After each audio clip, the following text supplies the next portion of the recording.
कहाँ चलना है साहिब, ज्यादा दूर तो नहीं।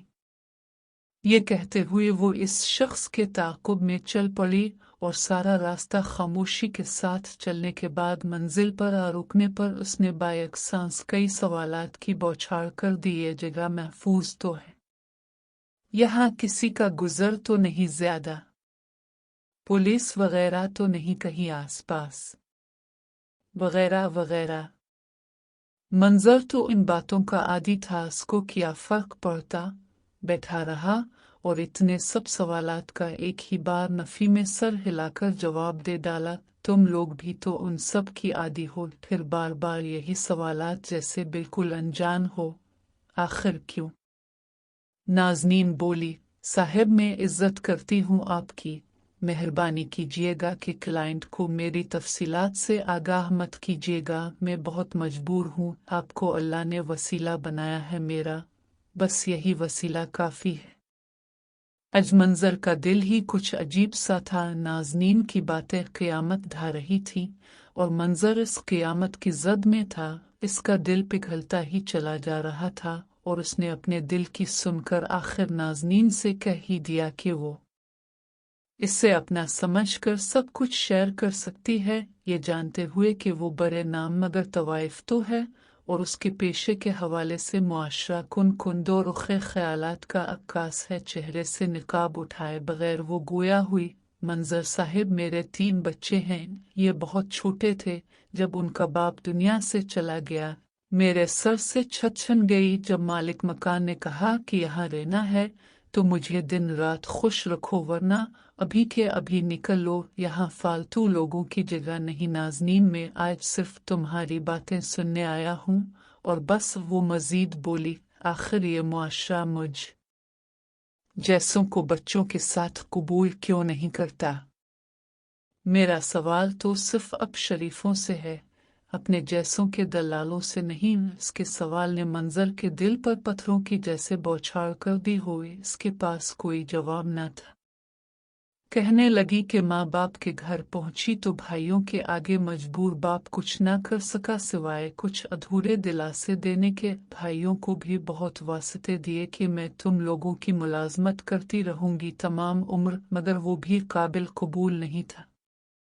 मामूली सी मुलाजमत करने के लिए निकली, एक स्कूल में मिल तो गई मगर वही चील कौवे और मगरमच्छ की मसल प्रिंसिपल की बातें और हरकतें, जो कहता कि बस मुझे खुश करो मंजर साहिब, क्या मेरे जैसों को इंसान होने का भी हक हासिल नहीं?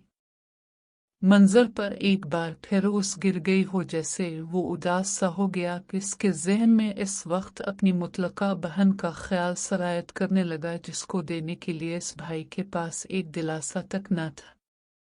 कया किसकी रूह काम गई कि नाज़नीन की जगह अगर इसकी बहन फाखरा हो तो उसके दिल पर क्या बीतेगी। एकदम ही उठ खड़ा हुआ और भागते भागते पीछे मुड़कर सिर्फ इतना कह सका कि कल मिलूंगा, जरूर आना। कि घर पहुंचकर सांस जो बराबर भी नहीं था, पानी पीकर कुछ दुरुस्त करने की कोशिश की। फाखरा फाखरा हल्क से निकलती मज़बा जैसी आवाज ने साथ न दिया और फिर लगा उसको घर में तलाश करने। अचानक दरवाजा खुला और फाखरा दाखिल हुई। कहाँ थी तुम? मंजर चलाया भाई में तो सिर्फ साथ वालों की तरफ गई थी, सहेली को अपना सीवी देने। नहीं मेरी बहन, तुम क्यों सीवी दोगी? तुम्हारा भाई जिंदा है अभी। और ये कहकर फाखरा को गिले लगाकर फूट फूट कर रोने लगा। दूसरे दिन चौराहे पर पहुंचते ही देखा कि नाज़नीन हसब साबिक बुर्का ओढ़े इंतजार में खड़ी थी। चलिए साहिब, कहाँ चलना है? ज्यादा दूर तो नहीं। मंजर गिरा हुआ था, बमुश्किल बोल सका, हाँ नाज़नीन, बहुत दूर। कहने लगी, कितनी दूर साहिब?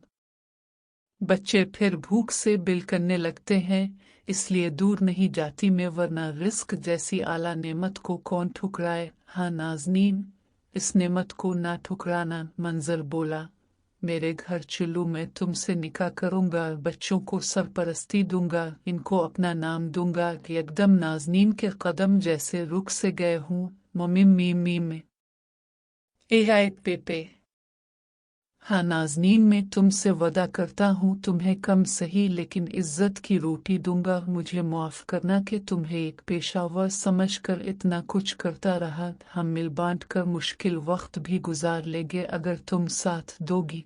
चंद लम्हे सोच में डूबे रहने के बाद नाज़नीन आंखों में आंसू और दिल में खुदा का शुक्र लिए उसके साथ चल दी। मुआशरे में ऐसी कितनी ही नाज़नीन जैसी ख्वातीन हैं जो इस मुआशरे में मौजूद इन मर्दों की मदद के इंतज़ार में हैं जो इनके मुक़द्दस रिश्ते हैं, मगर रोज़ इस इंतज़ार में नापाक लोगों की भीड़ चढ़ती है।